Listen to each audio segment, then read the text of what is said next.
সম্মানিত সুধী, এই সময়টা ঝড় তুফান বৃষ্টি বাদলের দিন, ঠিক না ভাই? কিন্তু আল্লাহ আমাদেরকে দয়া করছেন কিনা? সেজন্য আরেকবার পড়ি আলহামদুলিল্লাহ। আমরা আল্লাহর কাজে এসেছি, তিনি যদি বৃষ্টি দিয়ে মাহফিলটা পণ্ড করে দেন সেটাও ইনসাফ হবে, কিন্তু তিনি ইনসাফের চেয়ে বড়টা করেছেন ইহসান। আলহামদুলিল্লাহ বলবো না?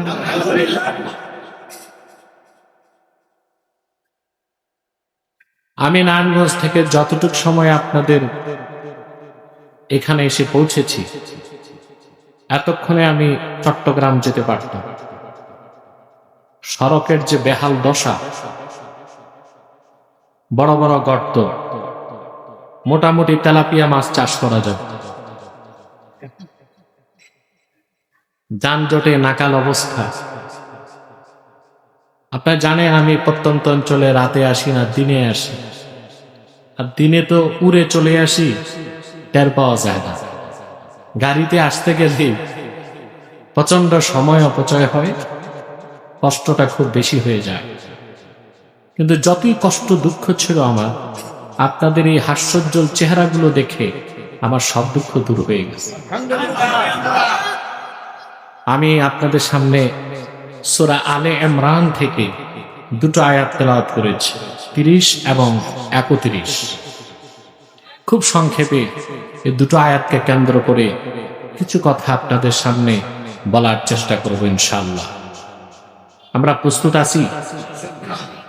আমি তো এশার সময় চলে যাব, এরপরে স্বনামধন্য আলেম মাওলানা নজরুল ইসলাম কাসেমী হাফিজাহুল্লাহ তিনি আসবেন, আপনারা মোনাজাত করে যাবেন ইনশাআল্লাহ, ঠিক না?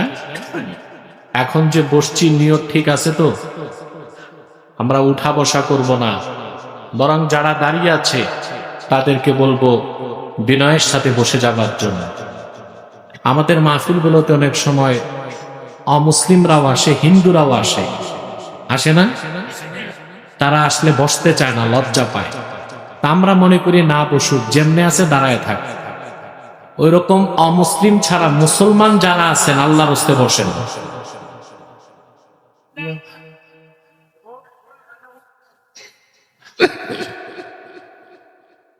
প্রিয় বন্ধুগণ,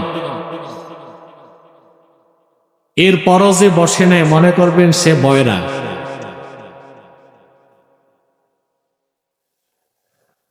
কিংবা চামড়া মোটা। আমি যে কত কঠিন কথা বলেছি তা টের পায় নাই। আসুন, সাইড আওয়াজ হবে না, শুধু পিওর আওয়াজ থাকে। আসুন, তিলাওয়াতের মাধ্যমে আমরা মূল আলোচনায় প্রবেশ করছি। পারবো না পড়তে ইনশাআল্লাহ?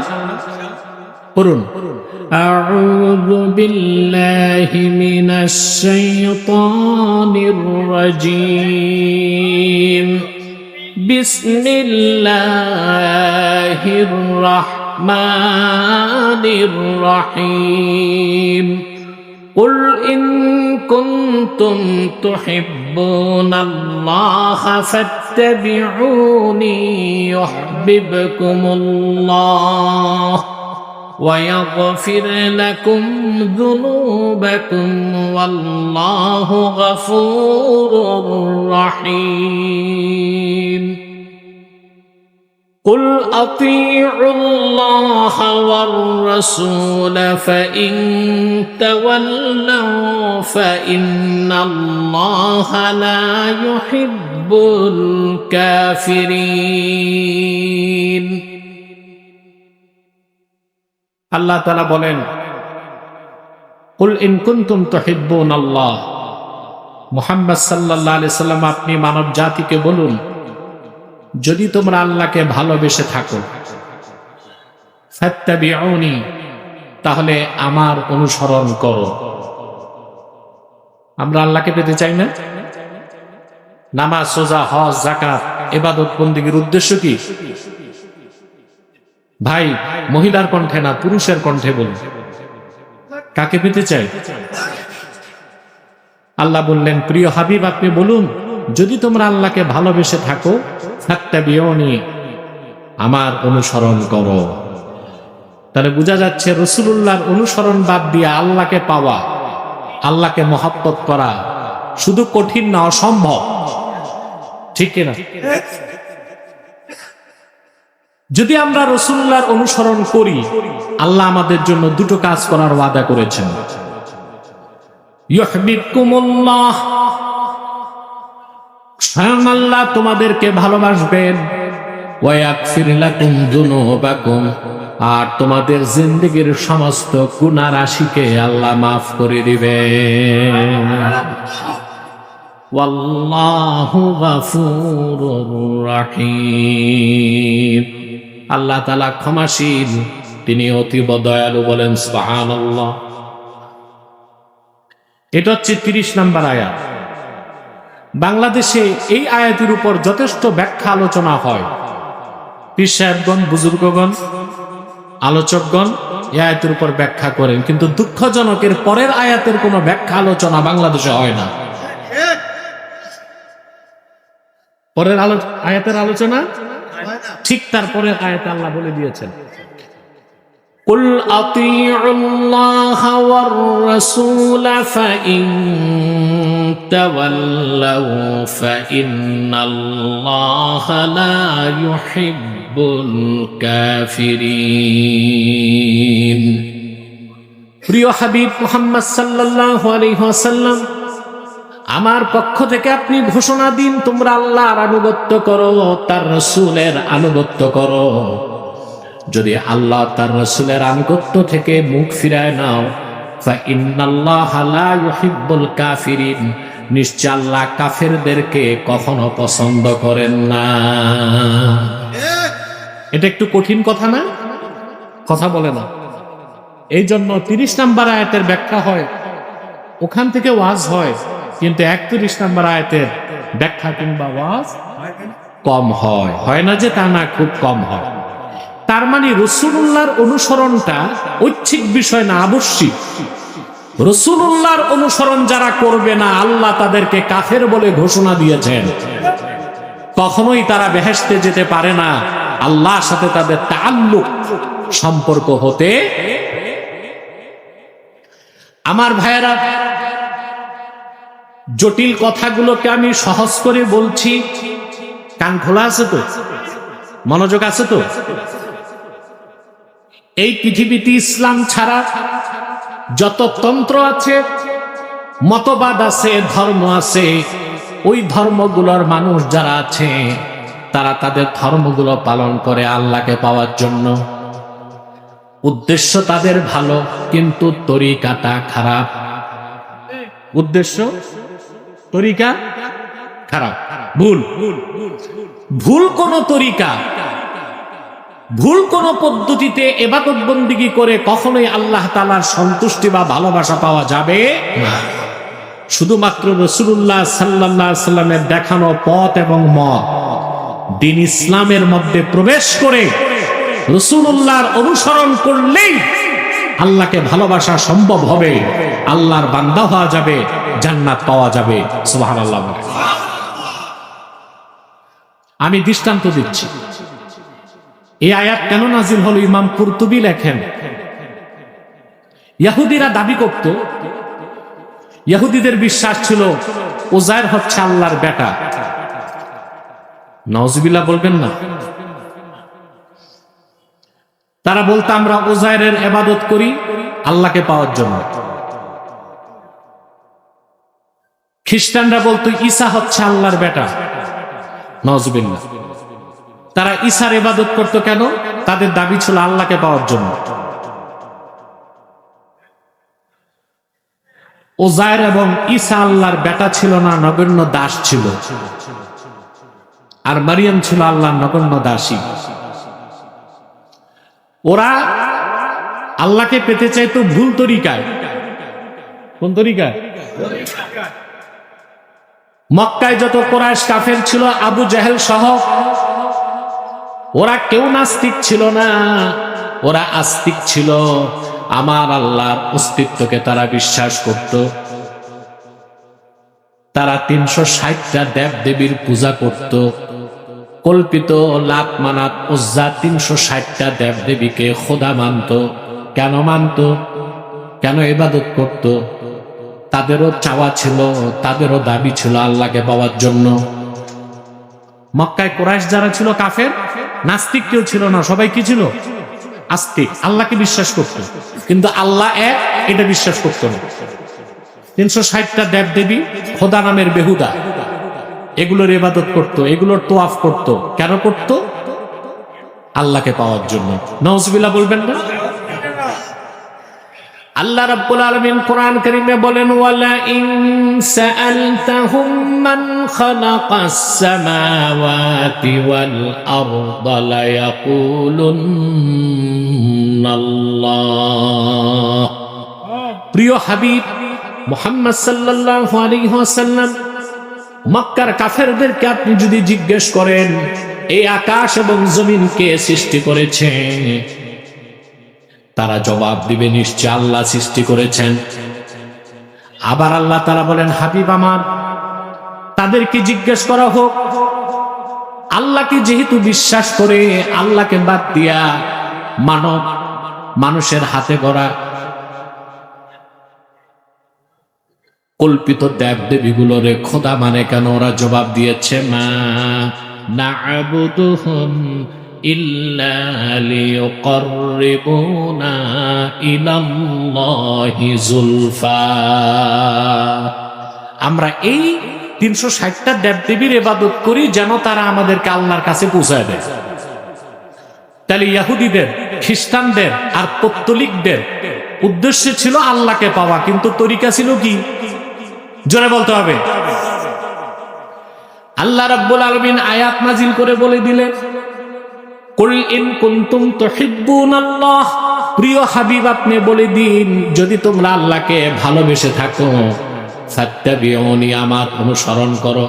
তার মানে মুহাম্মদ সাল্লাল্লাহু আলাইহি সাল্লামের অনুসরণ ছাড়া, ওনার আনিত কোরআন ছাড়া, ওনার আনিত দিন ইসলামের বাইরে যে যতই সাধনা করা হোক, উপাসনা করা হোক, ইবাদত করা হোক, আল্লাহকে পাওয়া যাবে না। যাবে? আজ আমাদের মুসলমানদের মধ্যে অনেক জায়গায় পীরি মুরিদিন নামে ভ্রষ্টতা ঢুকছে। যেমন কিছু ভণ্ড পীর বলে থাকে, যার যেই তরিকা থাক সবাই তো আল্লাহকেই চায়। তাহলে তো বলতে হয় ইহুদিদের দোষ কি, খ্রিস্টানদের দোষ কি? ওরাও তো আল্লাহকেই চায়, কিন্তু তরিকা কি? তরিকা কি? কিছু কিছু পিসাব তো বইতে লিখে দিছে, পিসাব বড় ব্যানার লাগাই দিছে, ধর্ম বর্ণ নির্বিশেষে সবার দাওয়াত রইল। নাউজুবিল্লাহ বলবেন না? ধর্ম বর্ণ এটা লেখা যেতে পারে, ধনী গরিব নির্বিশেষে সকল মুসলমানের দাওয়াত রইল। লেখে ধর্ম বর্ণ নির্বিশেষে সকলের দাওয়াত রইল। এ দিয়া পিসাব বুঝায় ধর্ম যাই থাক, ওনার কাছে মুরিদ হলে বেহেশত পাওয়া যাবে। চিল্লায় কর নাউজুবিল্লাহ। আল্লাহ রাব্বুল আলামিন তাআল্লুক মা আল্লাহ, আল্লাহর সাথে সম্পর্ক করার জন্য, আল্লাহকে পাওয়ার জন্য, প্রকৃত সাধক হবার জন্য একটাই তরিকা নির্ধারণ করে দিয়েছেন, যেই তরিকার নাম ইসলাম, যেই তরিকাটা আল্লাহ পাঠিয়েছেন আখিরি নবী মুহাম্মদ সাল্লাল্লাহু আলাইহি ওয়াসাল্লামের মাধ্যমে। সেই দিন ইসলামের সবচেয়ে বড় সনদ হলো 30 পারা কোরআন। সুবহানাল্লাহি বিহামদি। কথাগুলো খেয়াল করেন মনোযোগ দিয়ে। আমরা খাঁটি মুসলিম, খাঁটি সুন্নি, খাঁটি আশেক হইতে চাই, যেন আমাদের কথার কাজে অমিল না থাকে। যার কথা কাজে অমিল, ওটা কি খাঁটি না ভণ্ড? তা আমরা আশেকে রসুল হতে চাই, খাঁটি সুন্নি হইতে চাই, খাঁটি মুমিন হইতে চাই, কিন্তু আমাদের আকীদা ও বিশ্বাসকে আগে খাঁটি করতে হবে, তরিকা ঠিক করতে হবে। রাসূলুল্লাহর তরিকার বাইরে, ইসলামের বাইরে যে কোনো সাধনা নাই, শরীয়ত নাই, তরিকত নাই, হাকিকত নাই, মারেফত নাই, আছে একটাই মাইরের পথ। কি আছে? মাইরের পথ, আর কোন পথ। প্রিয় ভাইরা আমার, এখন প্রথম যে জিনিসটা বুঝতে হবে, ঈমান আনার পরে আল্লাহ তার হাবিব মুহাম্মদ সাল্লাল্লাহু আলাইহি সাল্লামকে জীবনের চাইতে বেশি ভালোবাসতে হবে। যদি আল্লাহ তার রসুলের ভালোবাসা জীবনের চাইতেও বেশি না হয়, তাহলে কখনোই আল্লাহর রসুলের অনুসরণ করা সম্ভব হবে না। সম্ভব হবে? ঈমান আনার পরে আল্লাহ তার হাবিবের ভালোবাসা জীবনের চেয়েও বেশি হতে হবে, সবকিছুর চেয়ে বেশি হতে হবে।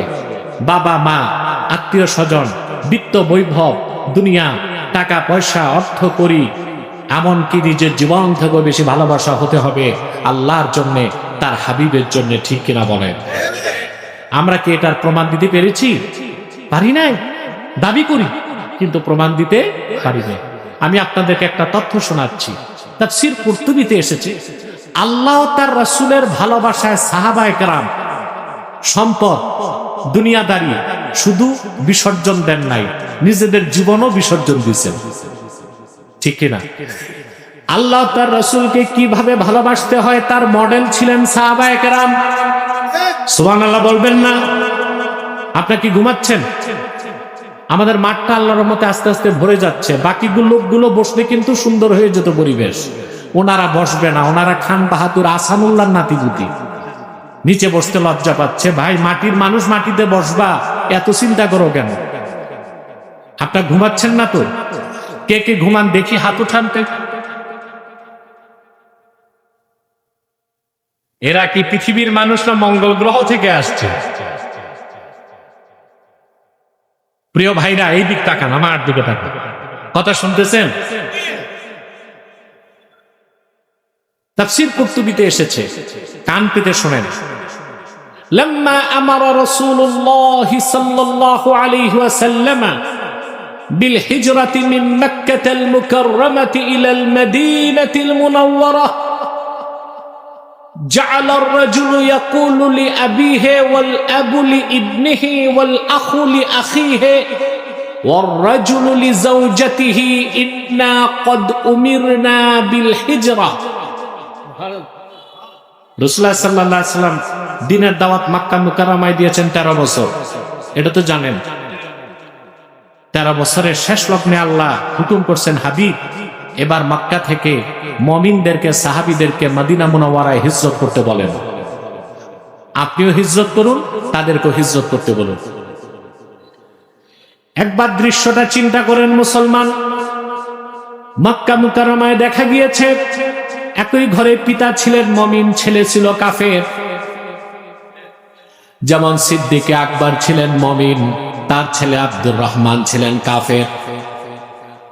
একই ঘরে ভাই ছিলেন মুমিন, ভাই আরেক ভাই ছিল কাফের। মুসাব বিন উমাইর ছিলেন মুমিন, তার ভাই আমের বিন উমাইর ছিলেন কাফের। একই ঘরে পিতা মুমিন, সন্তান কাফের, সন্তান মুমিন, পিতা কাফের। কিন্তু যখন হিজরতের হুকুম হলো, সাহাবায়ে কেরামের সামনে নেমে আসলো চরম পরীক্ষা। এখন বাপ সন্তান বাপকে ছাড়তে হবে, বাপ সন্তানকে ছাড়তে হবে, ভাই বোনকে ছাড়তে হবে, বোন ভাইকে ছাড়তে হবে, স্বামী স্ত্রীকে ছাড়তে হবে, স্ত্রী স্বামীকে ছাড়তে হবে। রাসূলুল্লাহ সাল্লাল্লাহু আলাইহি সাল্লামের জলিলুল কদর সাহাবীগণ এক মুহূর্ত দেরি করলেন না।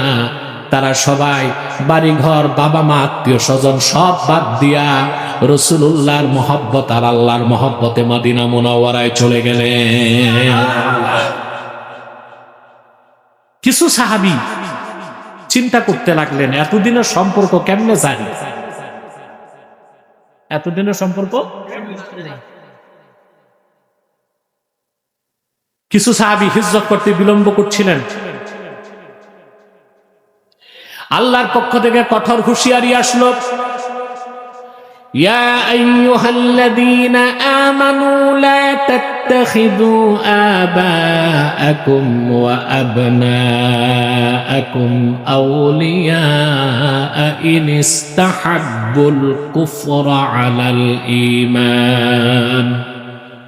আল্লাহ তাআলা ঘোষণা করলেন, হে বিশ্বাসীগণ, মুমিনগণ, তোমরা তোমাদের পিতাদেরকে, তোমরা তোমাদের সন্তানদেরকে আপন বানিও না, যদি তারা ঈমানের উপর কুফরকে প্রাধান্য দেয়।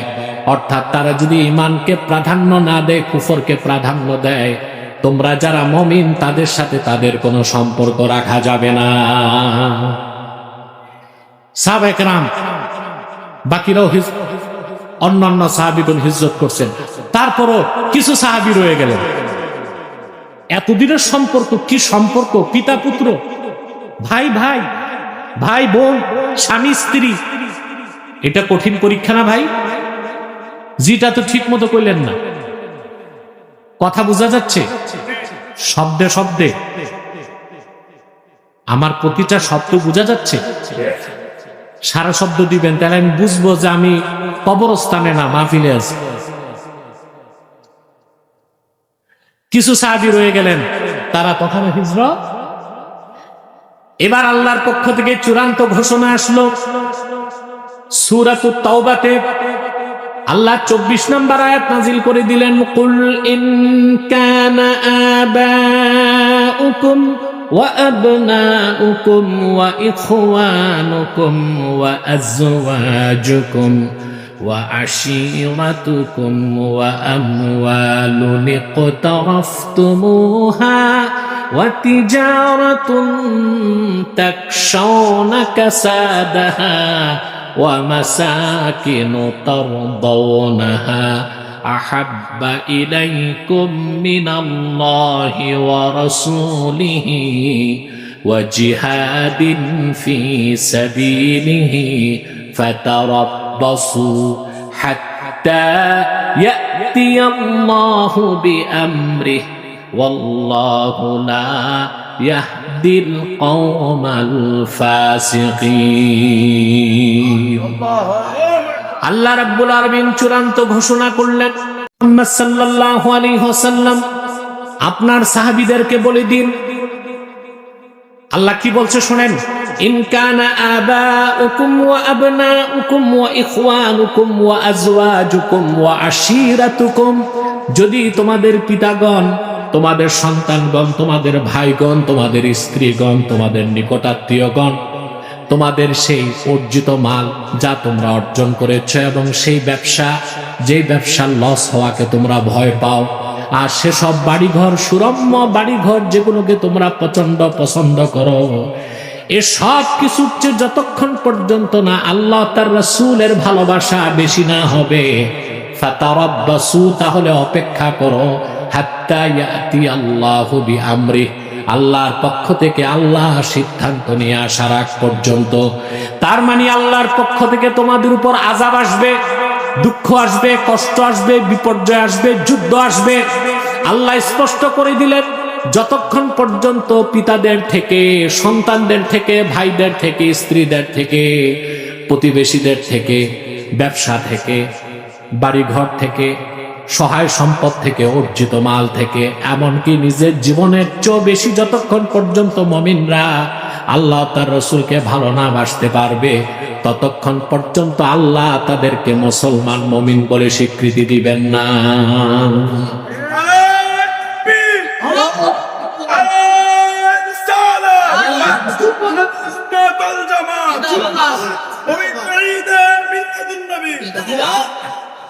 প্রিয় ভাইরা, এই আয়াতের হুকুম ছিল সাহাবায়ে কেরামের জন্য খাস, আমাদের জন্য আম। আমাদেরকেও আমাদের সহায় সম্পদ, বিত্ত, বৈভব, বাড়ি ঘর, টাকা পয়সা, ব্যবসা বাণিজ্য, এমনকি আমাদের জীবন থেকেও বেশি আল্লাহ ও তার রাসূলকে ভালোবাসতে হবে। রাজি আছি আমরা? আমরা তো এই কথার 100% প্রমাণ দিতে পারলাম না। আমাদের অনেকের কাছে ইসলাম থেকে, ইসলামের চেয়ে বেশি ভালোবাসে দলকে। কথা বলেন, কোরআনের কথা মানতে চায় না, সুন্নাহর কথা মানতে চায় না, নেতার কথায় উঠা বসা করে, দলের জন্য, নেতার জন্য, বিত্ত বৈভব, টাকা পয়সার জন্য জীবন উৎসর্গ করে দেয়। মুসলমান জীবন দিবে শুধুমাত্র আল্লাহ ও তার রাসূলের ভালোবাসা। আমার ভাইরা, সাহাবায়ে কেরাম রিদওয়ানুল্লাহি তাআলা আলাইহিম আজমাইন এই কথার প্রমাণ দিয়েছেন। আমি একটা দৃষ্টান্ত দিচ্ছি আপনাদেরকে। আল্লাহ তার রাসূলের ভালোবাসায় সাহাবায়ে কেরাম সব ছাড়ছেন, বাবা মা ছাড়ছেন, ভাই বোন ছাড়ছেন, স্ত্রী ছাড়ছেন, আত্মীয় স্বজন ছাড়ছেন, বাড়ি ঘর ছাড়ছেন, জীবনও দিচ্ছেন। আল্লাহর হাবিবের একজন জলিলুল কদর সাহাবী ছিলেন, তার নাম মুসআব ইবনু উমাইর। নামটা মনে থাকবে ভাই, মুসআব ইবনু উমাইর রাদিয়াল্লাহু তাআলা আনহু। সাহাবা একরামের নামগুলো মুখস্থ করবেন, বরকত হিসেবে সন্তানদের নাম রাখতে পারবেন। আপনারা তো সন্তানের নাম খুঁজে পান না, কি রাখে? Sentu, Beltu, Jontu, Lantu, Tontu, rocket, bullet, chocolate, এসব আজে বাজে নাম রাখেন আপনারা। বরকত হিসেবে সাহাবা একরামের নামকে বরকত হিসেবে রাখবেন, এতে সন্তান নেককার হবে, ঠিক না? মুসআব ইবনে উমাইর রাদিয়াল্লাহু তাআলা আনহু মক্কা মুকাররমায় সবচেয়ে ধনী মানুষদের একজন ছিলেন। সুবহানাল্লাহ। কেমন ধনী ছিলেন? আসমাউর রিজালের কিতাবে এসেছে, প্রত্যেক দিন তিনি তার দস্তরখানে 70 জন মানুষ নিয়ে খাবার খেতেন। কতজন? মেহমানদের সামনে খাবার পরিবেশন করতেন সোনার রূপার বাটিতে। মুসআব বিন উমাইরের অভ্যাস ছিল প্রতিদিন মেহমানদারির পর সোনার রূপার বাটিগুলো আর ফেরত নিতেন না, মেহমানদেরকে উপঢৌকন হিসেবে দিয়ে দিতেন। এই ধনী মানুষটা ইসলাম গ্রহণ করলেন, ঈমান আনলেন, বাবা মা আত্মীয় স্বজন সব কিছু ছেড়ে দিলেন। আল্লাহ রাসূল সাল্লাল্লাহু আলাইহি ওয়াসাল্লাম বদর যুদ্ধে যখন গিয়েছেন, কাফেরদের পরাজয় ঘটেছে। সে যুদ্ধে মুসআব বিন উমাইরের আপন ভাই, তার নাম ছিল আমির বিন উমাইর, সে বন্দী হয়ে গেল।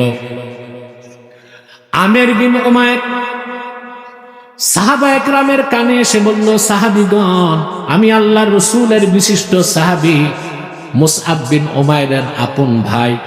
এটা শুনে সাহাবা একরাম তার হাতের বাঁধন ঢিলা করে দিয়েছেন। সকালবেলা মুসআব বিন উমাইর যখন শুনলেন, মুসআব বিন উমাইরকে সাহাবা একরাম বললেন, সাহাবী মুসআব বিন উমাইর, যখন শুনেছি আমির বিন উমাইর তোমার আপন ভাই, তোমার খাতিরে তার হাত পায়ের বাঁধন ঢিলা করে দিয়েছি। হযরতে মুসআব বিন উমাইর জবাব দিয়েছেন, আল্লাহর হাবিবের মহান সাহাবীগণ, কাবার মালিক আল্লাহর কসম করে বলছি, রাসূলুল্লাহর বিরুদ্ধে যে অস্ত্র ধারণ করেছে বদর প্রান্তরে, ওই রকম কুলাঙ্গার আমার ভাই হতে পারে না।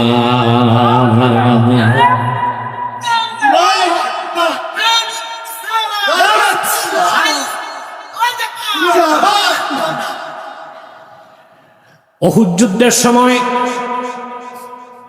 এই মুসআব বিন উমাইর রাদিয়াল্লাহু তাআলা আনহু আল্লাহর হাবিবের সামনে দাঁড়ায় ছিলেন। উহুদ যুদ্ধের ঘটনা আপনারা জানেন। সাহাবায়ে কেরাম আল্লাহর হাবিবের একটা হুকুম শুধু মানেন নাই। রাসূলুল্লাহ সাল্লাল্লাহু আলাইহি সাল্লাম উহুদ পাহাড়ের এক পাশে তীরন্দাজ সাহাবীদেরকে দাঁড় করায় বলেছিলেন, আমার পরবর্তী নির্দেশের আগে তোমরা এই জায়গা ছাড়তে পারবা না। উহুদ যুদ্ধে যখন বিজয় চলে আসলো, তীরন্দাজ সাহাবীরা মনে করলেন এখন তো বিজয় হয়ে গেছে, আর দাঁড়িয়ে থেকে লাভ নাই। তারা চলে আসলেন গনিমতের মাল নেবার জন্য। রাসূলুল্লাহ সাল্লাল্লাহু আলাইহি সাল্লামের এই একটি হুকুম না মানার কারণে বিপর্যয় চলে আসলো। একজন দুইজন নয়, আমির হামজা সহ 70 জন সাহাবী শাহাদাত বরণ করেছেন উহুদের ময়দানে। সাহাবায়ে কেরাম চতুর্দিক ছড়ায় গেলেন। মক্কার কাফেরেরা আল্লাহর হাবিবের দিকে এগিয়ে আসতে লাগলো আঘাত করার জন্য। রাসূলুল্লাহ সাল্লাল্লাহু আলাইহি সাল্লামের আশেক সাহাবী আবু উবাইদা ইবনুল জাররাহ রাদিয়াল্লাহু তাআলা আনহু রাসূলুল্লাহর সামনে দাঁড়ায় গেলেন ঢাল হয়ে। একের পর এক আঘাত আবু উবাইদা ইবনুল জাররাহের শরীরে লাগতে লাগলো। রেজাল প্রণেতাগণ লিখেন, একটি দুইটি নয়, আবু উবাইদা ইবনুল জাররাহের দেহে 90টার বেশি আঘাত লেগেছে। রাসূলুল্লাহ সাল্লাল্লাহু আলাইহি ওয়াসাল্লামের সামনে তিনি দাঁড়ায় ছিলেন। আল্লাহর হাবিব ডানে বামে তাকালেই তিনি বলতেন, আপনার কদমে ইয়া রাসূলুল্লাহ, আমার বাবা মা দুজন কুরবান হয়ে যাক। আপনি ডানে বামে তাকাবেন না, প্রত্যেকটা তীর ধনুক আর অস্ত্রের আঘাত আপনার সাহাবী আবু উবাইদার গায়ে আগে লাগবে। কাফেরদের অস্ত্রের আঘাতে আল্লাহর হাবিব সাল্লাল্লাহু আলাইহি ওয়াসাল্লামের শিরস্ত্রাণ মোবারকটা ভেঙে গেল। লোহার আংটা সের মুবারকের মধ্যে বিদ্ধ হয়ে গেল। আল্লাহর হাবিব আবু উবাইদাকে ডাক দিয়ে বলেন, আবু উবাইদা, আমার মাথা থেকে লোহার অংশটা বের করে দাও। হযরত আবু উবাইদা ইবনুল জাররাহ চিন্তা করলেন, হাত দিয়ে বের করলে আল্লাহর হাবিব ব্যথা পাবেন। তিনি দাঁত দিয়া কামড় দিয়া ধরে টান দিলেন, লোহার কড়াটাও চলে গেল, তার দুটো দাঁতও ভেঙে শহীদ হয়ে গেল। হযরতে আবু উবাইদার সাথে রাসূলুল্লাহর সামনে সেদিন আরেকজন ছিলেন, তিনি মুসআব বিন উমাইর। কাফেরদের আঘাতে মুসআব বিন উমাইর রাদিয়াল্লাহু তাআলা আনহুর দেহ খণ্ড বিখণ্ড হয়ে গেল, রক্তাক্ত লাশ পড়ে আছে। উহুদ যুদ্ধ যখন শেষ, আল্লাহর হাবিব নূর নবীজি মুহাম্মদ সাল্লাল্লাহু আলাইহি ওয়াসাল্লাম সাহাবায়ে কেরামকে বললেন, আমার শহীদ সাহাবীদের লাশগুলো এক জায়গায় আনো। তাদের গোসল লাগে নাই, কাফন লাগে নাই, সুবহানাল্লাহ বলেন। রাসূলুল্লাহ সাল্লাল্লাহু আলাইহি ওয়াসাল্লাম শুধু সালাত করেছেন, জানাজার দাফন করে দেওয়া হয়েছে।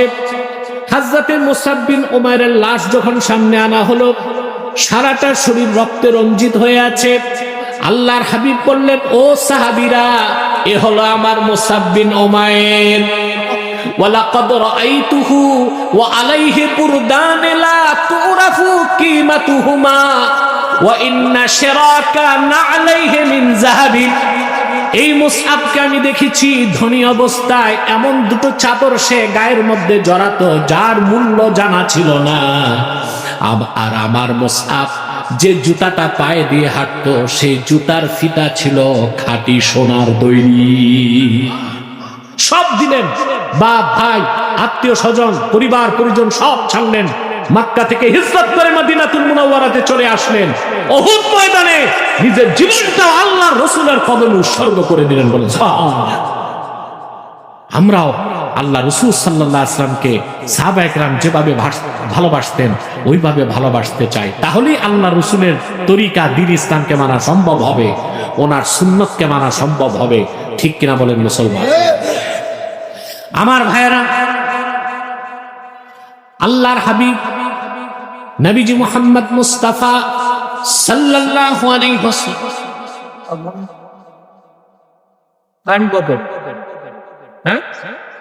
মৌলভী সাহেব 15 মিনিট দেরি করতে পারতো না আজানটা আজকে? বলে রাখা তো দরকার ছিল। হ্যাঁ, 15 মিনিট 20 মিনিট দেরি করা যেত তো। বসেন, আমি দোয়া করে দিচ্ছি।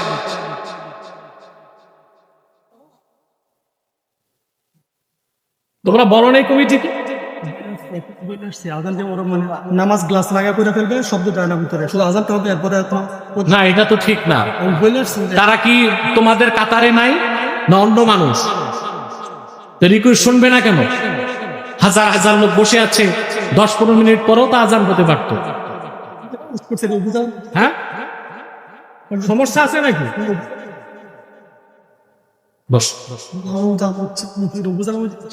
তো মাইক গুলো বন্ধ করে দাও, বাইরে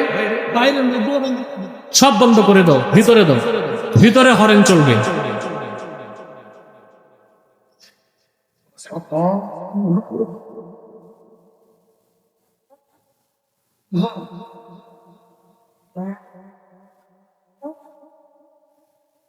এটা হচ্ছে সদিচ্ছার অভাব। ওই মৌলভী সাহেব মুয়াজ্জিন সাহেবের দাওয়াত দেন নাই, তো দাওয়াত দিলে তো আসার কথা, থাকার কথা।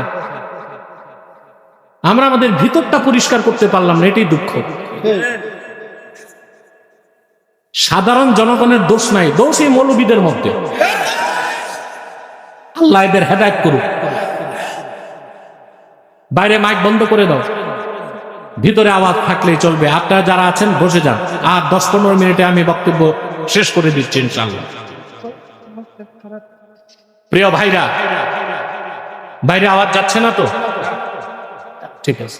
প্রিয় ভাইরা, আল্লাহর হাবিব মুহাম্মদ সাল্লাল্লাহু আলাইহি ওয়াসাল্লামের ভালোবাসা, আল্লাহর ভালোবাসা জীবন থেকে বেশি হলো কিনা বুঝবো কেমন? প্রশ্ন আসেন। আমার ভাইরা, সহিহ বুখারীর হাদিস, আল্লাহর হাবিব ইরশাদ করেছেন, সালাসুন মান কুন্না ফীহি ওয়াজাদা হালাওয়াতাল ঈমান। তিনটি খাসলাত, তিনটি বৈশিষ্ট্য যার মধ্যে একত্রিত হয়ে যাবে, ইমানের মধুর স্বাদ সে পেয়ে যাবে। কয়টা খাসলত গণনা করেন? কয়টা?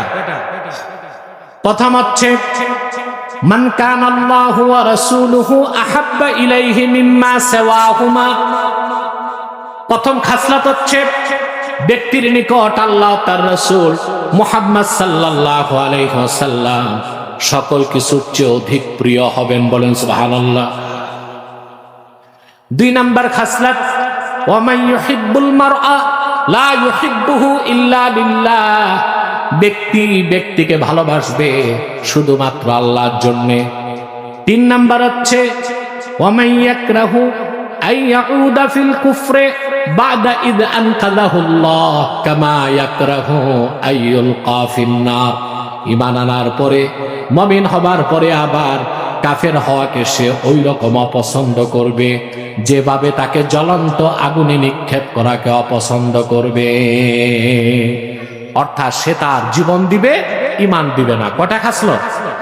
এই তিনটা খাসলত যখন বান্দার মধ্যে চলে আসবে, তার কাছে সে ঈমানের মধুর স্বাদ পেয়ে যাবে। তখন তাকে কেটে টুকরা করলে, আগুনে জ্বালিয়ে ভস্ম করে দিল, সে জীবন দিবে, ঈমান দিবে না। তার প্রথমটাই হচ্ছে আল্লাহ ও তার রাসূলের ভালোবাসা অন্তরে থাকতে হবে জীবনের চেয়ে বেশি। বলেন সুবহানাল্লাহ। এখন আমরা প্রত্যেক মুসলমানই দাবি করি আল্লাহ ও তার রাসূলকে আমরা জীবনের চেয়ে বেশি ভালোবাসি। প্রমাণ কি? প্রমাণ লাগবে না? বুখারী শরীফের প্রসিদ্ধ সবগুলো ব্যাখ্যা গ্রন্থের মধ্যে এসেছে। ফাথুল বারি, শারহু সহিহুল বুখারী, ইরশাদুস সারি, শারহু সহিহুল বুখারী, উমদাতুল কারি, শারহু সহিহুল বুখারী, তিনটা সরার মধ্যে ব্যাখ্যা গ্রন্থে এসেছে। শুনতেছেন? ইন্না সামারাতা মাহাব্বাতিল্লাহি আযজা ওয়া জাল্লা ইমতিসালু আওয়ামিরিহি ওয়া ইজতিনাবু নাওয়াহিহি ওয়া সামারাতা মাহাব্বাতি রাসূলিল্লাহি সাল্লাল্লাহু আলাইহি ওয়াসাল্লাম ইত্তিবাউ সুন্নাতিহি ওয়াল মুলাযামাতু বিশরিআতিহি। আল্লাহকে ভালোবাসার প্রমাণ হচ্ছে যে ব্যক্তি জীবনের চেয়ে বেশি আল্লাহকে ভালোবাসবে, সে আল্লাহর হুকুমগুলো মানবে, নিষেধগুলো ছাড়বে। আর যে ব্যক্তি মুহাম্মদ সাল্লাল্লাহু আলাইহি সাল্লামকে জীবনের চাইতে বেশি ভালোবাসবে, সে জীবনের সকল ক্ষেত্রে আল্লাহর হাবিব মুহাম্মদ সাল্লাল্লাহু আলাইহি ওয়াসাল্লামের দ্বীন ইসলামের অনুসরণ করবে, ওনার সুন্নতের অনুসরণ করবে, ওনার শরীয়তকে দাঁত দিয়া কামড় দিয়া ধরবে। আবারও বলছি মুসলমান, রাসূলুল্লাহ সাল্লাল্লাহু আলাইহি ওয়াসাল্লামের তরিকা দ্বীন ইসলাম এর বাইরে, ওনার সুন্নতের বাইরে, ওনার আদর্শের বাইরে, ওনার শরীয়তের বাইরে কোনো ইসলাম নাই, ঈমান নাই, শরীয়ত নাই, মারেফত নাই। আছে জাহান্নামের পথ, গুমরাহির পথ। তরিকা একটাই। তরিকা কয়টা? আমি পীরি মুরিদির কথা বলছি না, ওটা ভিন্ন জিনিস। তরিকা, পীরি মুরিদিতে অনেক তরিকা আছে, কিন্তু আল্লাহকে পাওয়ার যে তরিকা ইসলাম, রাসূলুল্লাহ সাল্লাল্লাহু আলাইহি ওয়াসাল্লাম যে দ্বীন এনেছেন, ওই ইসলামের বাইরে কোনো শরীয়ত নাই, তরিকত নাই, হাকিকত নাই, মারেফত নাই। রাসূলুল্লাহ সাল্লাল্লাহু আলাইহি ওয়াসাল্লাম যেটা পছন্দ করছেন, আল্লাহ ওইটাকে ইসলাম বানায় দিয়েছেন। তিনি যা অপছন্দ করছেন, আল্লাহ ইসলাম থেকে বের করে দিয়েছেন। রাসূলুল্লাহ সাল্লাল্লাহু আলাইহি ওয়াসাল্লাম যেটা আদেশ করছেন, আল্লাহ ফরজ করে দিয়েছেন। তিনি যেটা নিষেধ করছেন, আল্লাহ হারাম করে দিয়েছেন। বুখারী শরীফের হাদিস, আল্লাহর হাবিব সাল্লাল্লাহু আলাইহি ওয়াসাল্লাম মক্কা থেকে মদিনাতুল মুনাওয়ারায় হিজরত করে যাওয়ার পরে 16 কি 17 মাস বাইতুল মুকাদ্দাসের দিকে নামাজ পড়েছেন। আমরা বাইতুল মুকাদ্দাসকে ভালোবাসি কেন? দুইটা কারণে। রাসূলুল্লাহ সাল্লাল্লাহু আলাইহি ওয়াসাল্লাম 16 কি 17 মাস নামাজ পড়েছেন বাইতুল মুকাদ্দাসের দিকে। দ্বিতীয় কারণ, রাসূলুল্লাহ সাল্লাল্লাহু আলাইহি ওয়াসাল্লাম যখন মেরাজে গিয়েছেন, প্রথমে গিয়েছেন কাবা থেকে বাইতুল মুকাদ্দাস, ওখান থেকে উরুজ, ঊর্ধ্বগমন, ধুলক বুলক ছাড়িয়ে, সাত আকাশ পেরিয়ে, সিদরাতুল মুনতাহার উপরে, লৌহ কলমের উপরে 70,000 নূরের পর্দা পার হয়ে মুহাম্মদ সাল্লাল্লাহু আলাইহি ওয়াসাল্লাম মেরাজের রাতে আল্লাহ তাআলার দিদার লাভ করেছেন। সেই জন্য আমরা বাইতুল মুকাদ্দাসকে কি করি? ভালোবাসি, আর সেজন্যই ফিলিস্তিনের মুসলমান রক্ত দিচ্ছে, বাইতুল মুকাদ্দাসকে ছাড়তেছে না। আজকে 23 মাসে বিশ্ব সন্ত্রাসী ইসরায়েলের কুলাঙ্গার সন্ত্রাসীরা 70,000 মুসলমানকে হত্যা করেছে, কিন্তু বাইতুল মুকাদ্দাসের পবিত্রতাকে ক্ষুণ্ণ করতে পারছে না। সেদিন বাকি নয়, যেই দিন বিশ্ব মানচিত্র থেকে যুক্তরাষ্ট্র পরাজিত হবে, ইসরায়েল নামক রাষ্ট্র মুছে যাবে, ফিলিস্তিন স্বাধীন হবে ইনশাআল্লাহ।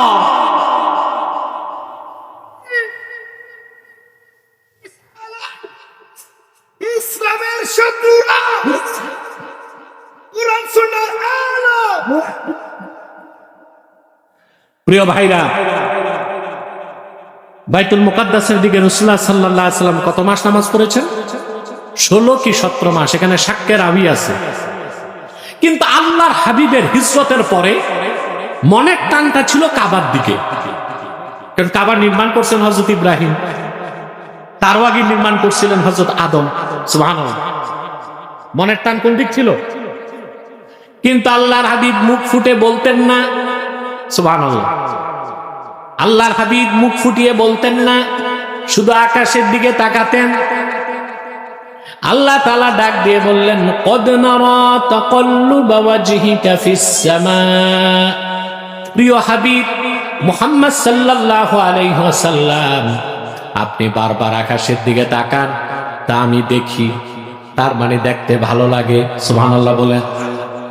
অচিরেই আমি কিবলাকে পরিবর্তন করে দিব সেই দিক যেটাকে আপনি পছন্দ করেন। কোরআন সাক্ষ্য দেয়, হাদিস সাক্ষ্য দেয়, রাসূল করিম সাল্লাল্লাহু আলাইহি ওয়াসাল্লাম মদিনা মুনাওয়ারার মধ্যে একটি মসজিদ আছে, তার নাম এখন মসজিদ জুল কিবলাতাইন, দুই কিবলার মসজিদ। সেখানে আল্লাহর হাবিব সাল্লাল্লাহু আলাইহি ওয়াসাল্লাম আসরের নামাজ পড়তেছিলেন। যখন আল্লাহর হাবিব 2 রাকাতের শেষে রুকুতে গেলেন, সুবহানাল্লাহ, ওই সময় আল্লাহ ওহী নাজিল করলেন, ফাওয়াল্লি ওয়াজহাকা শাতরাল মসজিদিল হারাম। হাবিব, আপনার চেহারাটা কাবার দিকে ঘুরান। সুবহানাল্লাহ বলবেন না? আল্লাহর হাবিব সাল্লাল্লাহু আলাইহি ওয়াসাল্লাম নামাজ ছাড়লেন না। নামাজের মধ্যে আল্লাহর হাবিব সাল্লাল্লাহু আলাইহি ওয়াসাল্লাম সাহাবায়ে কেরামকে নিয়ে বাইতুল মুকাদ্দাস থেকে বাইতুল্লাহর দিকে ঘুরে গেলেন। তাহলে বোঝা যাচ্ছে ভাইরা, আল্লাহর হাবিব যেটা পছন্দ করেছেন ওইটা কি আল্লাহ দিন বানাই দিয়েছেন? তিনি যেটা অপছন্দ করেছেন ওইটা আল্লাহ বদ্দিন বানাই দিয়েছেন। তিনি যা আদেশ করছেন সেটা ফরজ হয়ে গেছে, তিনি যা নিষেধ করছেন তা হারাম হয়ে গেছে। তার মানে আল্লাহর হাবিবের অনুসরণের বাইরে ইসলাম বা ঈমান বলতে কোনো কিছু না। আজ পথভ্রষ্ট বুদ্ধিজীবীরা মাথা নষ্ট করতেছে যুবকদের। ঢাকা বিশ্ববিদ্যালয়ে মাথা নষ্ট করে কি করে বলে, আমরা পলিটিক্যাল ইসলাম চাই না, আমরা রেডিক্যাল ইসলাম চাই না, আমরা সুফিবাদী ইসলাম চাই। ইসলামের কি ভাগ আছে? প্যাটার্ন আছে? ভার্সন আছে? মানুষ যেটা বানায় ওইটার না ভার্সন থাকে, মানুষ যেটা বানায় ওইটার না প্যাটার্ন থাকে। আল্লাহ যেটা পাঠাইছেন এটার কি ভার্সন আছে নাকি? ইসলাম একটাই, আল্লাহ রাসূল যেটা নিয়ে এসেছেন সেটাই ইসলাম। সেই ইসলামের সবচেয়ে বড় সনদ হচ্ছে আল কোরআন। সুবহানাল্লাহ। প্রিয় ভাইরা, ইসলামী রাজনীতি পূর্ণাঙ্গ ইসলাম নয়, পূর্ণাঙ্গ ইসলামের অংশ। জিহাদ ফি সাবিলিল্লাহ পূর্ণাঙ্গ ইসলাম নয়, পূর্ণাঙ্গ ইসলামের অংশ। তরিকত তাসাউফ পূর্ণাঙ্গ ইসলাম নয়, পূর্ণাঙ্গ ইসলামের অংশ। সেজন্য ইসলামকে ভাগ করার সুযোগ নাই। পলিটিক্যাল ইসলাম, রেডিক্যাল ইসলাম, সুফিবাদী ইসলাম, ইসলাম একটাই। আল্লাহর হাবিব মুহাম্মদ সাল্লাল্লাহু আলাইহি সাল্লাম কোরআনের মাধ্যমে যে দ্বীন এনেছেন তার নাম ইসলাম, সেটা একটাই। রাসূলুল্লাহর অনুসরণের বাইরে সেই ইসলামের মধ্যে কোনো কাজ করার কোনো সুযোগ নাই। আছে? আছে? প্রিয় ভাইরা, এখন আরেকটা উদাহরণ দিচ্ছি, আপনারা হজ করছেন না অনেকে? হজের ফরজ কয়টা? জোরে বলেন। তিনটা। তাওয়াফে জিয়ারাত, কাবা শরীফের তাওয়াফ ফরজ, ইহরাম বাঁধা ফরজ, উকুফে আরাফা, আরাফার ময়দানে থাকা, এটা কি ফরজ। এই হজের ব্যাপারে আল্লাহ তাআলা কোরআন কারীমে বলেছেন, ওয়ালিল্লাহি আলান নাসি হিজ্জুল বাইতি মান ইসতাতাআ ইলাইহি সাবিলা। মানুষদের মধ্যে যারা মুমিন তাদের জন্য, যারা সক্ষম কাবা পর্যন্ত পৌঁছতে, তাদের জন্য আবশ্যক করা হয়েছে কাবার হজ। কিসের হজ? হজ তো কাবায়, কোথায়? হজ কি? হজ হচ্ছে কসদুম মাখসুস ফি মাকানিন মাখসুস ফি ওয়াক্তিন মাখসুস, নির্ধারিত সময়ে, নির্ধারিত জায়গায়, নির্ধারিত কাজ। এই জন্য হজের কোনো তুলনা, কেউ যদি হজের তুলনা অন্য কোন জায়গায় দেয় সে কাফের হয়ে যাবে। কারণ হজ হচ্ছে শিআর ইসলাম, এটার অবমাননা করার কোনো সুযোগ নাই। প্রিয় ভাইরা, আল্লাহ বললেন হজ হচ্ছে বাইতুল্লাহ, হজ হচ্ছে বাইতুল্লাহ। আপনাদের কাছে আমার প্রশ্ন, হজের দিন 9 তারিখ, জিলহজ মাসের 9 তারিখ, লক্ষ লক্ষ হাজি কি বাইতুল্লাহ থাকে না আরাফায় থাকে? কেন? কারণ আল্লাহর হাবিব বলেছেন, আল হাজ্জু আরাফা, হজের সবচেয়ে বড় ফরজ কাজ আরাফাতে অবস্থান। সেই জন্য আল্লাহ হজের 3 ফরজের মধ্যে সবচেয়ে বড় ফরজ বানায় দিয়েছেন আরাফাতের ময়দানে অবস্থানকে। বলেন সুবহানাল্লাহ। সাল্লাল্লাহু আলাইহি ওয়াসাল্লাম যেটা পছন্দ করেছেন আল্লাহ দিন বানায় দিয়েছেন, উনি যা অপছন্দ করছেন দিন থেকে বের করে দিয়েছেন। তিনি যা আদেশ করছেন ফরজ করে দিয়েছেন, তিনি যা নিষেধ করছেন হারাম করে দিয়েছেন। এই জন্য আল্লাহ বলেছেন, ইন কুনতুম তুহিব্বুনাল্লাহ ফাত্তাবিউনি, হাবিব আপনি বলুন, যদি তোমরা আল্লাহকে পেতে চাও, আল্লাহকে ভালোবেসে থাকো, আমার অনুসরণ করো। রাসূলুল্লাহ সাল্লাল্লাহু আলাইহি ওয়াসাল্লামের ইত্তেবার বাইরে কোনো দিন নাই, ইসলাম নাই, নাজাত নাই, মুক্তি নাই, সফলতা নাই, কল্যাণ নাই। আমরা মুসলমান এখানে ধরা পড়ে গেছি। আজ আমরা দিনকে বাদ দিয়া, রাসূলুল্লাহর সুন্নাহকে বাদ দিয়া, মুক্তির জন্য রাজনৈতিক ক্ষেত্রে, সামাজিক স্বার্থে, সাংস্কৃতিক অঙ্গনে, শিক্ষাঙ্গনে, অর্থনীতির ক্ষেত্রে, রাষ্ট্রনীতি, পররাষ্ট্রনীতির ক্ষেত্রে কোরআন সুন্নাহকে বাদ দিয়েছি। কাফের, মুশরিক, বেঈমান, তাগুতদের মতাদর্শকে গ্রহণ করেছি।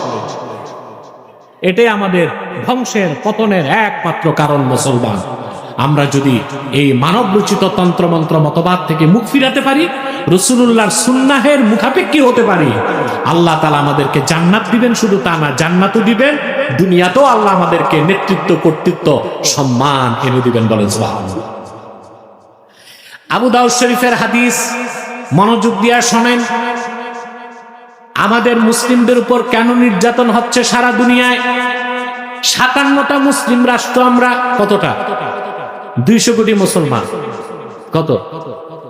পৃথিবীতে যত প্রাকৃতিক সম্পদ আছে, টোটাল ন্যাচারাল অ্যাডভান্টেজেস, সবটুকু প্রাকৃতিক সম্পদের 71% মুসলমানের কাছে। এই যে কাফেররা, এই যে আমেরিকা বাংলাদেশের দিকে দৃষ্টি দিচ্ছে বারবার, কেন? এরা জানে? কথা বলে না। আমেরিকা যে আসতে চাচ্ছে টের পান? ইয়া আল্লাহ, এ তো সব ঘুমে আছে। টের পান? কক্সবাজারে মহড়া শুরু হয়ে গেছে। আপনাদের এই অধম ভাই বছরের পর বছর চিল্লাইলো, হ্যাঁ, যে আমাদের পার্বত্য চট্টগ্রামকে খ্রিস্টানরা আলাদা করতে চায়, কক্সবাজারকে তারা নিতে চায়, মহেশখালী নিতে চায়, এয়ার বেস করতে চায়। আমরা যেভাবে লক্ষ লক্ষ মুসলমান রাজপথে নেমে গত বছর আগস্টের 5 তারিখ ভারতীয় আধিপত্যবাদকে মাটির সাথে বিছায় দিয়েছি, ইনশাআল্লাহ মার্কিন আগ্রাসনকে চ্যালেঞ্জ করে দেখিয়ে দিব, দেশে কোনো আগ্রাসন চলবে না ইনশাআল্লাহ।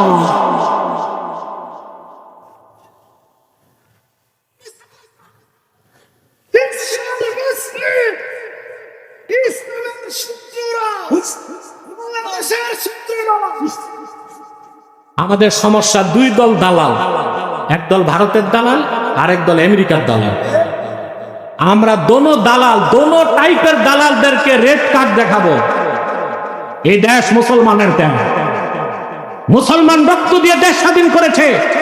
47-এ রক্ত দিয়েছে মুসলমান, 52 সালে রক্ত দিয়েছে মুসলমান, দিয়েছে মুসলমান, শাপলা চত্বরে রক্ত দিয়েছে মুসলমান, রক্ত দিয়েছে মুসলমান, মুসলমানের রক্তের বিনিময়ে অর্জিত এক ইঞ্চি জায়গায় কোন অভিনববাদকে বছরের কালো হাতের থাবা বসাতে দেওয়া হবে না, হবে না, হবে না।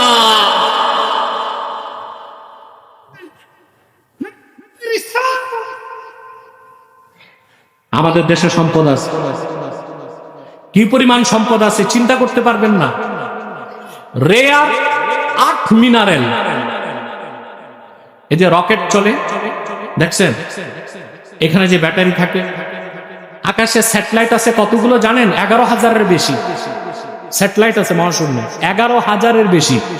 এই স্যাটেলাইট গুলোতে কিছু খনিজ পদার্থ লাগে মেটাল হিসেবে, তারপরে অ্যাটম বোম বানাতে ইউরেনিয়াম লাগে। এই ইউরেনিয়াম সহ রেয়ার আর্থ মিনারেল, এটা হচ্ছে বাংলাদেশে যা আছে এটার বাজার মূল্য হচ্ছে $2.6 ট্রিলিয়ন। এই সম্পদের লোভে আমার দেশে আসতে চায়। সম্পদ আল্লাহ কম দেন নাই, আমাদেরকে বেশি দিচ্ছেন। সুবহানাল্লাহ। আমরা 200 কোটি মুসলমান, 57টা দেশ আমাদের, সম্পদ আমাদের বেশি। আমরা মার খাচ্ছি একটা কারণে, আমরা রাসূলুল্লাহর সুন্নাহ আল্লাহর কোরআনকে বাদ দিয়া মানুষের তৈরি করা মন গড়া মতাদর্শ মতবাদকে গ্রহণ করেছি। এটাই হচ্ছে আমাদের পরাজয়ের বিপর্যয়ের একমাত্র কারণ। আল্লাহর হাবিবের সাথ করেছেন আবু দাউদ শরীফের হাদিস, ইদা তাবায়াতুম বিল ঈনা ওয়া আখাযতুম আযনাবাল বাকর ওয়া রাদিতুম বিয-যার'i ওয়া তারাকতুমুল জিহাদ সাল্লাল্লাহু আলাইকুম যুল্লান লা ইয়ানজি'ুহু হাত্তা তারজি'ু ইলা দীনিকুম। ইযা তাবায়াতুম বিল ঈনা, যখন তোমরা এমন ব্যবসা করবে যে ব্যবসা সুদের সাদৃশ্য রাখে। সুদ সুদ বুঝেন না? এখন তার সুদের ওয়াজ হয় না, বক্তারা সুদের ওয়াজ করেন, থেমে গেছে, বন্ধ হয়ে গেছে। একটা হচ্ছে প্রকাশ্য সুদ খাওয়া, আরেকটা হচ্ছে এই না বাহানা করে সুদ খাওয়া। কি করে সুদ খাওয়া? এমনে না, এই বাহানাটা বুঝেন? বাহানা করে সুদ খাওয়া। আউনুল মাবুদে এই হাদিসের ব্যাখ্যায় লেখা হয়েছে, আল বাইআতুল্লাতী তাতাশাব্বাহু বির-রিবা, যে ব্যবসাটা পুরাপুরি সুদ না, সুদের সাদৃশ্য আছে। কি আছে?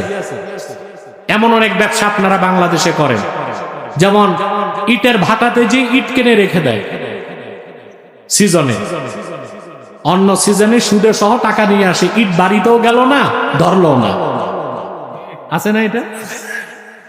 আবার কট কট কট লাগায়, জমি নিছে 50,000 টাকা দিচ্ছে, আর 10 বছর চাষাবাদ করে খাইছে, জমি ফেরত 50,000 ফেরত, তো 10 বছর যে খাইছে ওইটা কি হয়েছে? কথা বলে। এইরকম সুদ হারাম আমাদের মধ্যে আছে, আছে না? এগুলো হচ্ছে। আবার অনেক জায়গায় দেখা যায় টাকা নিয়েছে 10,000, ফেরতের সময় বলে যে কিছু লাগবে না, 1 বস্তা চাল সাথে দিয়ে। তো ওই 1 বস্তা চাউল কি? এগুলো হচ্ছে বাহানা করে সুদ খাওয়া। কথা বুঝতে পারছেন? রাসূলুল্লাহ সাল্লাল্লাহু আলাইহি ওয়াসাল্লাম বলেছেন, ইদা তাবায়াতুম বিল ঈনা, যখন তোমরা ব্যবসা করবে এমন ব্যবসা যা সুদের সাদৃশ্য রাখে, ওয়া আখাযতুম আযনাবাল বাকর, গরুর লেজকে আঁকড়ে ধরবে, ওয়া রাদিতুম বিয-যার'i, কৃষিতেই সন্তুষ্ট থাকবে, আখিরাতের চিন্তা ছেড়ে দিবা, ওয়া তারাকতুমুল জিহাদ, জিহাদকে বাদ দিবা, সাল্লাল্লাহু আলাইকুম যুল্লা, আল্লাহ তোমাদের উপর তখন বেইজ্জতিকে সুপর্দ করবে, লাঞ্ছনা বঞ্চনা তোমাদের উপর দিয়ে দিবেন। লা ইয়ানজিউহু হাত্তা তারজিউ ইলা দীনিকুম, ততক্ষণ পর্যন্ত সেই লাঞ্ছনা আল্লাহ সরাবেন না যতক্ষণ না তোমরা আবার দ্বীনের পথে ফিরে আসো। তাহলে আমাদেরকে দ্বীনে ফিরতে হবে। কিসে? দ্বীন হচ্ছে কোরআন সুন্নাহ, ঠিক কিনা বলেন? রাসূলুল্লাহর সুন্নাহর বাইরে কোনো দ্বীন নাই। সেজন্য আল্লাহ রাব্বুল আলামিন বলেছেন, কুল ইন কুনতুম তুহিব্বুনাল্লাহা ফাত্তাবিউনি ইউহিব্বুকুমুল্লাহ, প্রিয় হাবিব মুহাম্মদ সাল্লাল্লাহু আলাইহি সাল্লাম আপনি বলে দিন, যদি তোমরা আল্লাহকে ভালোবেসে থাকো ফাত্তাবিউনি, আমার অনুসরণ করো, ইউহিব্বুকুমুল্লাহ, আল্লাহ তোমাদেরকে ভালোবাসবেন, ওয়া ইয়াগফির লাকুম যুনুবাকুম, তোমাদের জীবনের গুনাহগুলো maaf করে দিবেন, আল্লাহু গফুরুর রহিম। তারপরে আয়াতে আল্লাহ বলেন, কুল আতিউল্লাহা ওয়ার রাসূলা ফাইন তাওয়াল্লাউ ফাইন্নাল্লাহা লা ইউহিব্বুল কাফিরিন। প্রিয় রাসূল হাবিব আমার মুহাম্মদ সাল্লাল্লাহু আলাইহি সাল্লাম আপনি আরো বলে দেন, তোমরা আল্লাহর আনুগত্য করো, তার রাসূলের আনুগত্য করো, যদি এর থেকে মুখ ফিরায় নাও নিশ্চয় কাফেরদেরকে আল্লাহ ভালোবাসেন না। তার মানে আল্লাহর আখিরি নবী নূর নবীজি মুহাম্মদ মুস্তাফা সাল্লাল্লাহু আলাইহি ওয়াসাল্লাম ১৫০০ বছর আগে আল্লাহর কাছ থেকে যে পূর্ণাঙ্গ জীবন বিধান দিন ইসলাম এনেছেন, সেই দিনকে গ্রহণ না করলে, ওনার সুন্নতকে অনুসরণ না করলে, ওনার শরীয়তকে না মানলে মুসলমান হওয়া যাবে না। আর যে মুসলমান হবে না সে কোনোদিন সুন্নি কিংবা আশিক হইতে পারে না। তাহলে আমাদের প্রথম কাজ হচ্ছে আমরা বিশ্বাস পুরা রাখতে হবে দিন ইসলামের, শরীয়তের, আর সুন্নতকে বিশ্বাস করে যথাসাধ্য আমল করতে হবে। পারবো তো ইনশাআল্লাহ ভাই? আমি আজকে কয়েকটা ওয়াদা নিতে চাই। 5 ওয়াক্ত নামাজ পড়তে হবে আপনাদেরকে।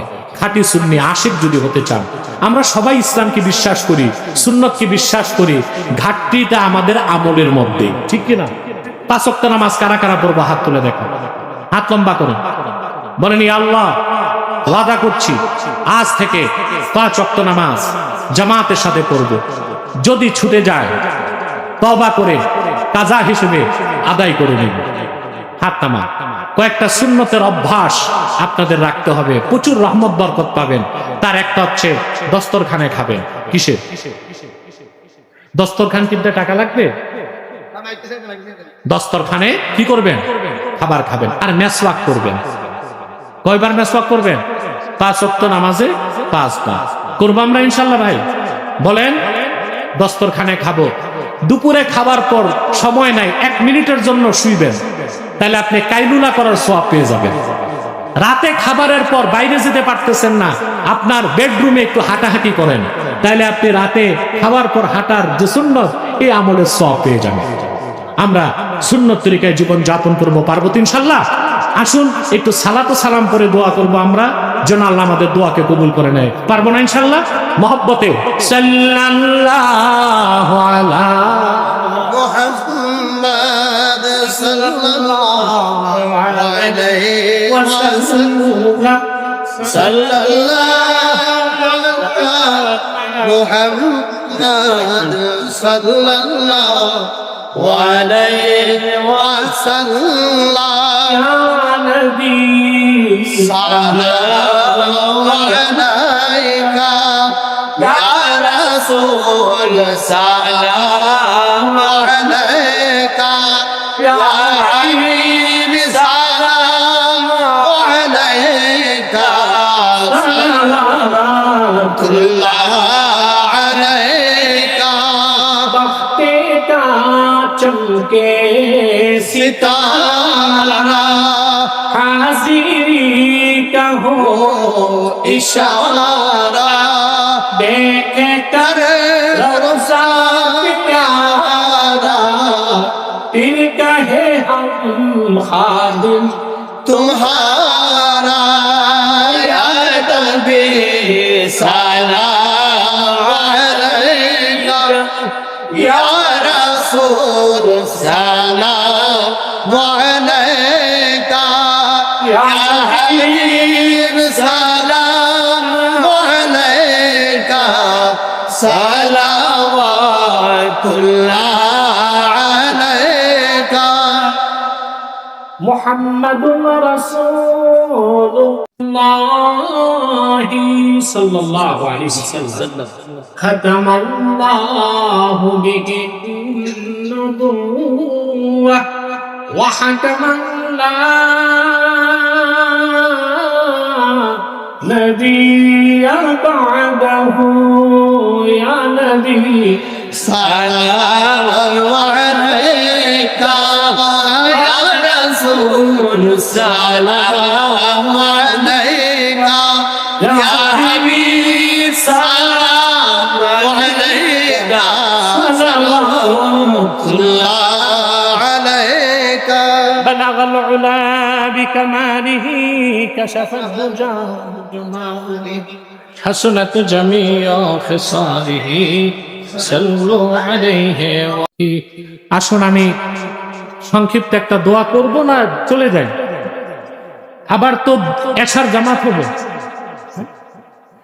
এশার জামাতের পর বসে যাবেন প্রবীণ আলেম শেখুল হাদিস মাওলানা নজরুল ইসলাম কাসিমি হাফিজাহুল্লাহ তিনি তার বয়ানে যথেষ্ট হেকমা আছে লুৎফ আছে তাসির আছে আপনারা বসবেন তার বক্তব্য শুনবেন তার সাথে বিদায় মোনাজাত করবেন যেহেতু একটা দোয়া করতে বলছেন আপনারা আমি সংক্ষেপে একটা দোয়া করে দিচ্ছি এশার জামাত করে যাব এশার জামাতের পর বসে যাবে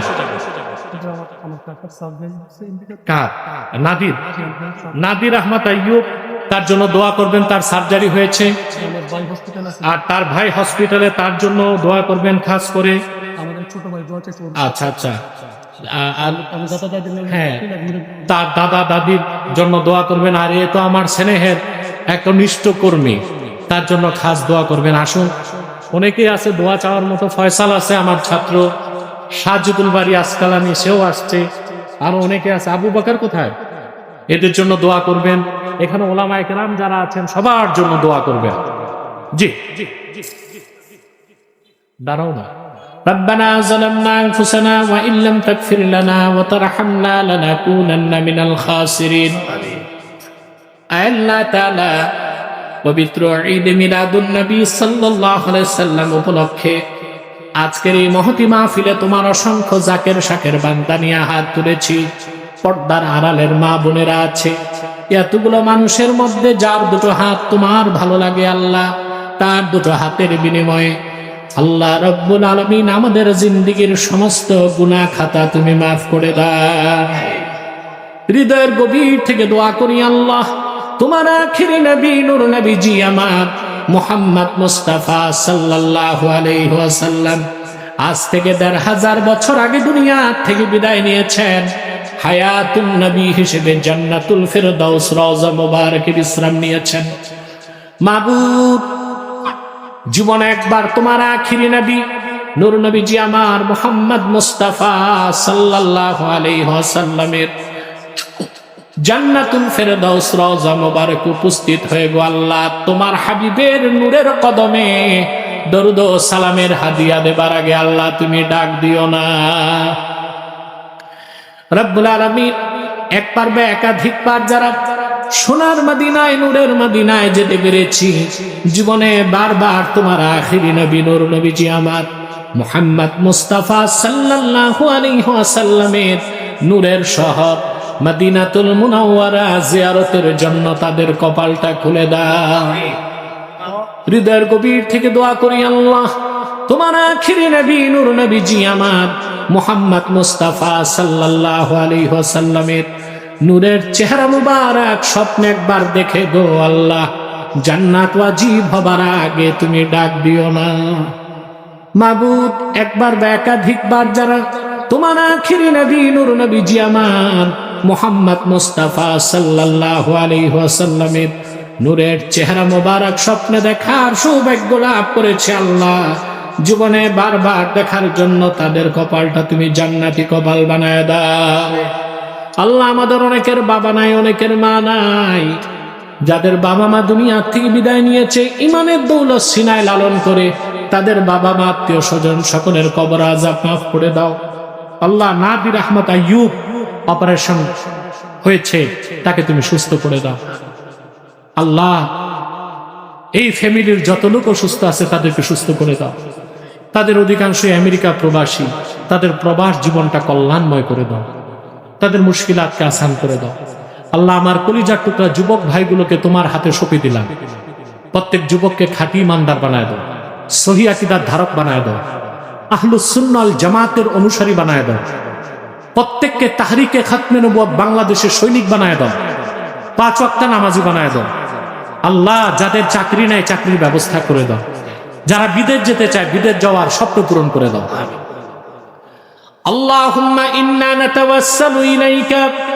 বিওয়াসিলাতি হাবিবিকাল মুহতারাম নবীকাল খাতিম সাইয়্যিদিনা ওয়া সাইয়্যিদিল আবরার নবীনা ওয়া নবীল আম্বিয়া মুহাম্মদ ইবনে আব্দুল্লাহ নবিয়্যিল্লাহি রাসূলিল্লাহ সাল্লাল্লাহু আলাইহি ওয়াসাল্লাম الذي أكملت به قصر النبوة وحكمت لا نبي بعده الذي أكملت به قصر النبوة وحكمت لا نبي بعده وأعلنت في القرآن بالبرهان أن محمدا صلى الله عليه وسلم خاتم النبيين والمرسلين قبل 15 سنة আল্লাহ জালালকে তুমি হায়াত দারাজ করো, দ্বীনের সৈনিক বানায় দাও, সুন্নিয়তের অতন্দ্র প্রহরী বানায় দাও, তাহরিকের কর্মী করে দাও।